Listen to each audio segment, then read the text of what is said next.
Hello students, मैं अजीज़ बोहरा आप सभी का अपना वाला यूट्यूब चैनल में स्वागत करता हूं। इस वीडियो से और यूट्यूब से मेरी जो भी अर्निंग हो गई या हो रही है उसका 10% गरीब बच्चों को फ्री एजुकेशन प्रोवाइड मुहैया कराने में किया जाएगा, तो इसलिए सपोर्ट करते रहे। तो क्या है आज का हमारा टॉपिक? आज हम 11th class physics chapter number 5 का एग्जाम्पल नंबर 8.9 जो एनसीईआरटी की बुक में गिवन है, एग्जाम्पल नंबर 5.9 जो एनसीईआरटी की बुक में गिवन है वो सॉल्व करेंगे। इस एग्जाम्पल को सॉल्व करने से पहले अगर अभी तक आप लोगों ने हमारे चैनल को सब्सक्राइब नहीं किया है तो चैनल को सब्सक्राइब कर दीजिए, बेल आइकन को भी प्रेस कर दीजिएगा ताकि नए वीडियोस की नोटिफिकेशन आपको समय पर मिलते रहे। और अगर ये वीडियो पसंद आए तो लाइक कीजिएगा, अपने दोस्तों के साथ भी शेयर ज़रूर कर दीजिएगा। और अगर इस वीडियो से रिलेटेड आपको कोई डाउट हो तो डाउट कमेंट में आप हमसे पूछ सकते हैं, कोई सजेशन हो तो वो भी कमेंट कर सकते हैं। और अगर वीडियो पसंद ना आए तो डिसलाइक कर दीजिएगा। तो क्या है आज का हमारा टॉपिक? आज हमें सॉल्व करना है एग्जाम्पल नंबर 5.9। उसमें स्टेटमेंट क्या गिवन है? What is the acceleration of the block and trolley system. ये ब्लॉक और इस ट्रॉली का ये जो सिस्टम है, इस सिस्टम का हमें बताना है एक्सेलरेशन। तो हमें वैल्यू फाइंड आउट करनी है एक ही, ठीक है। फिर उसके बाद हमें क्या गिवन है? सिस्टम शॉन इन फिगर, कि इस फिगर में वो सिस्टम हमें बताया हुआ है। If the coefficient of kinetic friction between the trolley and the surface is 0.04। ये जो काइनेटिक फ्रिक्शन का कोफिशिएंट को हम रिप्रेजेंट करते हैं म्यू के, कि इस ट्रॉली और इस सरफेस के बीच में जो काइनेटिक फ्रिक्शन है, उस फ्रिक्शन का काइनेटिक फ्रिक्शन का जो कोफिशिएंट है म्यू के, उसकी वैल्यू हमें गिवन है 0.04। फिर उसके बाद हमें क्या पूछा है? What is the tension in the string, कि ये जो स्ट्रिंग है, इस स्ट्रिंग के अंदर टेंशन मतलब टी की वैल्यू कितनी है वो भी हमें कैलकुलेट करना है। Take g is equal to 10 metre पर सेकंड। हमें कहा है कि जी की वैल्यू कितनी लेनी है? 10 मीटर पर सेकंड स्क्वायर लेनी है, ठीक है। और क्या सपोज करें? Neglect the mass of the string. इस स्ट्रिंग का मास हमें नेग्लेक्ट कर देना है, मतलब हमें ये कंसिडर करके चलना है कि ये स्ट्रिंग मासलेस स्ट्रिंग है, ठीक है। तो हमें एक्सेलरेशन कैलकुलेट करना है, म्यू के की वैल्यू गिवन है, टी कैलकुलेट करना है, जे की वैल्यू गिवन है। तो हमें दिख रहा है कि ये जो ब्लॉक है ये डाउनवर्ड क्या लगाएगा? फोर्स। वो जो फोर्स है डाउनवर्ड, इसका क्या लगेगा? वेट। तो वेट इज इक्वल टू क्या होता है? M g. Weight is equal to क्या होता है? M g. एम की वैल्यू कितनी है? एम क्या है? ब्लॉक का मास। तो मास कितना है? 3। और जी की वैल्यू हमें गिवन है कितनी है? 10। तो 3 × 10 कितना हो जाएगा? 30 न्यूटन। तो वेट डाउनवर्ड कितना लगेगा? 30 न्यूटन। अब जब वेट लगेगा तो वेट क्या करेगा? इस स्ट्रिंग को नीचे खींचेगा तो इस स्ट्रिंग के अंदर एक रिस्टोरिंग फोर्स लगेगा। उस रिस्टोरिंग फोर्स को ही हम क्या कहते हैं? रिस्टोरिंग फोर्स को हम कहते हैं टेंशन। वो इस वेट के अपोजिट डायरेक्शन में लगेगा, तो इस डायरेक्शन में लगेगा टेंशन, ठीक है। फिर उसके बाद यहाँ पर ये जो पुली है वो फ्रिक्शन लेस है, तो इस पुली की वजह से यहाँ पर बीच में कोई भी ना तो फ्रिक्शन है ना कोई फोर्स है। तो यहाँ से लेकर यहाँ तक इस पूरी स्ट्रिंग में कोई फोर्स नहीं है। और हमने अगर हमारे पढ़ा है कि अगर हमारे पास एक स्ट्रिंग है, उस स्ट्रिंग के बीच में किसी भी पॉइंट पर अगर कोई दूसरा फोर्स नहीं है तो उस पूरी स्ट्रिंग का टेंशन कैसा रहता है? सेम। उस स्ट्रिंग के सभी पॉइंट्स पर टेंशन सेम होता है। तो जितना टेंशन यहाँ पर है उतना ही टेंशन यहाँ पर रहेगा, ठीक है। तो यह और इजी वे में हम ये भी समझ सकते हैं कि जो टेंशन है वो हमेशा ऑब्जेक्ट के नॉर्मली आउटवर्ड रहेगा। ये ऑब्जेक्ट है तो इसके नॉर्मली आउटवर्ड, ये ऑब्जेक्ट है तो इसके नॉर्मली आउटवर्ड। तो ये ऑब्जेक्ट इस डायरेक्शन में मोशन करेगा, ये जो हमारा ब्लॉक है वो ब्लॉक इस डायरेक्शन में मोशन करेगा, ट्रॉली इस डायरेक्शन में मोशन करेगी। तो मोशन की अपोजिट डायरेक्शन में क्या लगता है? फ्रिक्शन। और वो फ्रिक्शन कौन सा होता है? Kinetic friction. तो ये ट्रॉली इस डायरेक्शन में मोशन कर रही है तो उसकी अपोजिट डायरेक्शन में, मतलब इस वाले डायरेक्शन में हमारा लगेगा काइनेटिक फ्रिक्शन। और काइनेटिक फ्रिक्शन कहाँ पे लगता है? दोनों ऑब्जेक्ट्स के कांटेक्ट में जो सरफेस रहेंगे उन कांटेक्ट सरफेस के बीच में। तो यहाँ पर तो कोई कांटेक्ट सरफेस नहीं है, इसलिए यहाँ पर काइनेटिक फ्रिक्शन रहेगा क्या? यहाँ पर नहीं रहेगा, सिर्फ कहाँ पर लगेगा? ट्रॉली के ऊपर।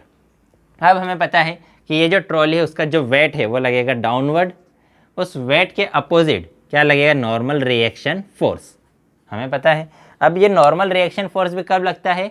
हमने पढ़ा है कि ये कांटेक्ट फोर्स का नॉर्मल कंपोनेंट है, कि इन दोनों ऑब्जेक्ट, ये सरफेस और ये ट्रॉली, इन दोनों के दो सरफेस क्या है? एक दूसरे के कांटेक्ट में है, तो इन दोनों के बीच में लगेगा कांटेक्ट फोर्स।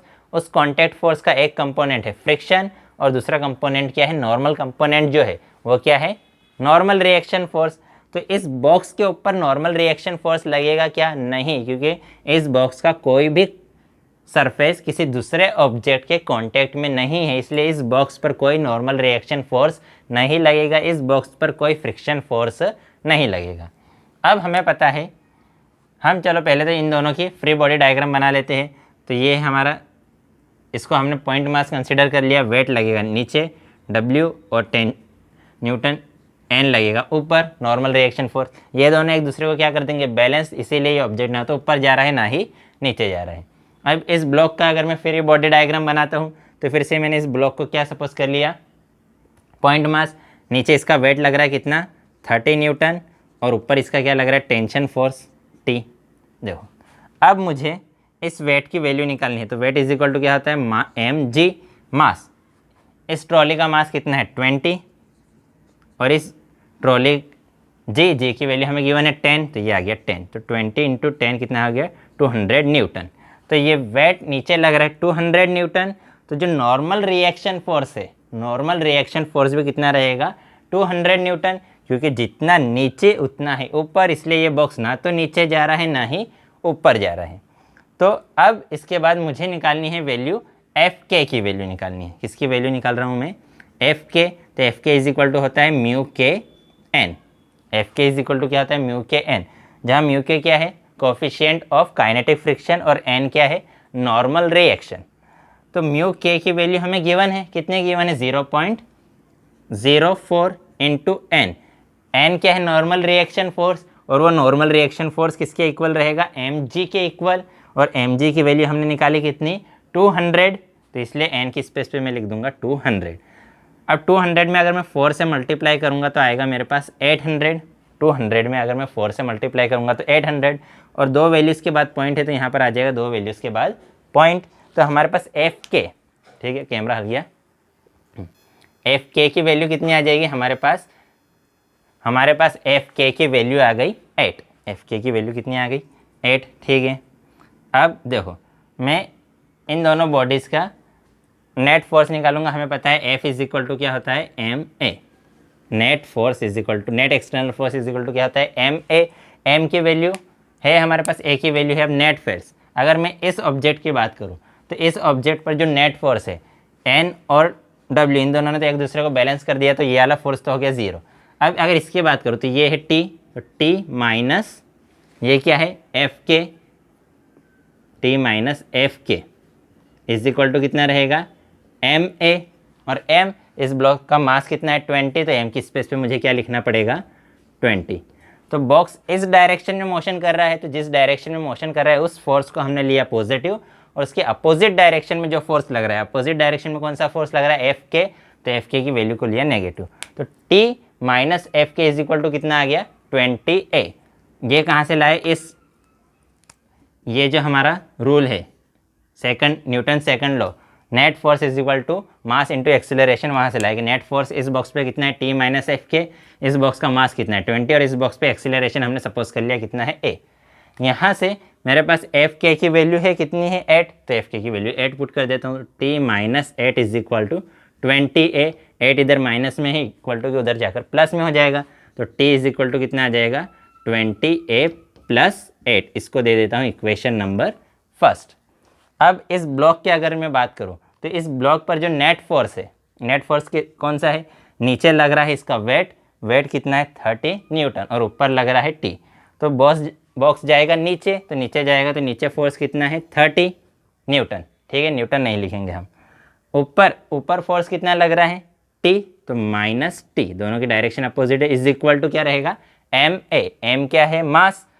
ये इस फॉर्मूले को हम फॉलो कर रहे हैं, तो एम की वैल्यू कितनी है? 3, तो यहाँ लिख दिया 3, और एक्सेलरेशन ए तो हमें कैलकुलेट करना है। यहाँ से मैं फिर से टी की वैल्यू निकालूंगा, तो टी इधर माइनस में है, उधर जाकर प्लस हो जाएगा, और 3A इधर प्लस में, इधर आकर माइनस हो जाएगा, तो हमारे पास आ जाएगा 30 minus 3A is equal to T. या इसी को हम लिख सकते हैं T is equal to 30 minus 3A। इसको दे दिया मैंने इक्वेशन नंबर 2। ये इक्वेशन आ गई, ये टी इधर माइनस में था, उधर जाकर प्लस, 3A इधर प्लस में था, इधर आकर माइनस, तो हमारे पास आया 30 minus 3A is equal to T. इसी को हमने इसको इधर लिख लिया, इसको इधर लिख लिया, ये आ गया इक्वेशन नंबर सेकंड। अब इक्वेशन फर्स्ट और इक्वेशन सेकंड, इन दोनों के लेफ्ट हैंड साइड इक्वल है, तो राइट हैंड साइड भी क्या हो जाएंगे, इक्वल। तो हमने equation first from equation first and second, दोनों के लेफ्ट हैंड साइड इक्वल है तो राइट हैंड साइड भी इक्वल हो जाएंगे। तो हमारे पास क्या आएगा, हमारे पास आएगा 20a + 8 = 30 - 3a।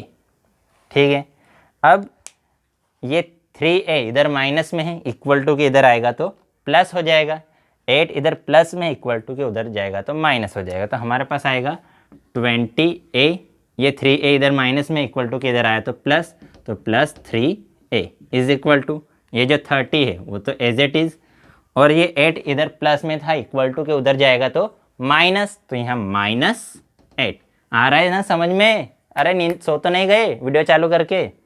तो 20 + 3 कितना हो जाएगा, 23a = 30 - 8, 30 - 8 कितना आ जाएगा, 22। तो a = 23 इधर मल्टीप्लाई में इक्वल टू के उधर जाएगा तो डिवाइड में, तो 22/23।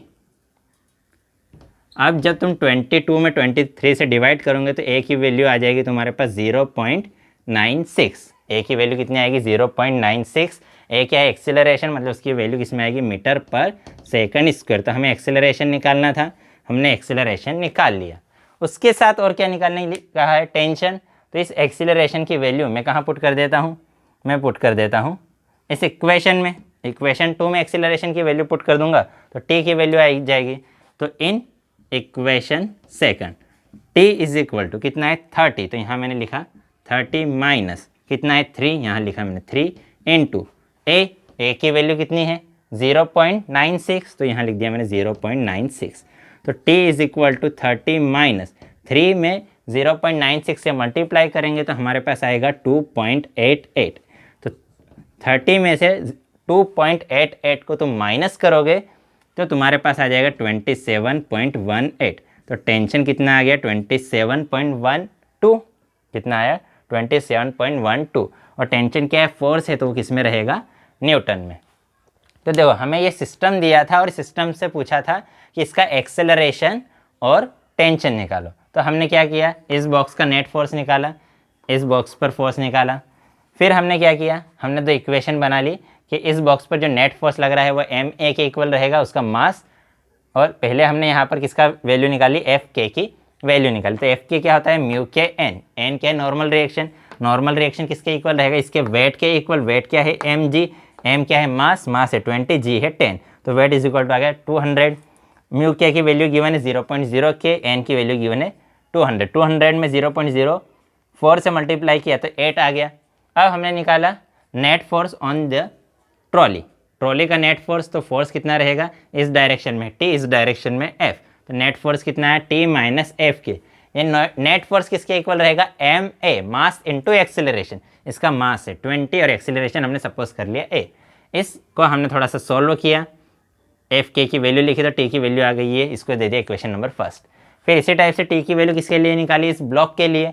तो यहाँ पर इसका 30 न्यूटन फोर्स लग रहा है, ऊपर t लग रहा है, 30 फोर्स लग रहा है, नीचे t लग रहा है, ऊपर। तो नेट फोर्स कितना आ जाएगा, 30 - t = क्या रहेगा, मास इंटू एक्सेलरेशन। इसका मास है 3, एक्सेलरेशन हमने कंसिडर कर लिया a। यहाँ से फिर से हमने निकाली t की वैल्यू, इसको दिया इक्वेशन फर्स्ट, इसको दिया इक्वेशन नंबर सेकंड। दोनों की लेफ्ट हैंड साइड इक्वल है तो राइट हैंड साइड को इक्वल पुट किया। यहाँ से हमने थोड़ा बहुत सॉल्व किया तो हमारे पास एक्सेलरेशन की वैल्यू आ गई 0.96। इस एक्सेलरेशन की वैल्यू को हमने इक्वेशन नंबर 2 में रखा तो हमारे पास टेंशन की वैल्यू आ गई। तो एक्सेलरेशन और टेंशन कैलकुलेट करना था, वो हमने कैलकुलेट कर लिया। तो आज के वीडियो में इतना ही। नेक्स्ट वीडियो में हम नेक्स्ट टॉपिक पढ़ेंगे। बाय।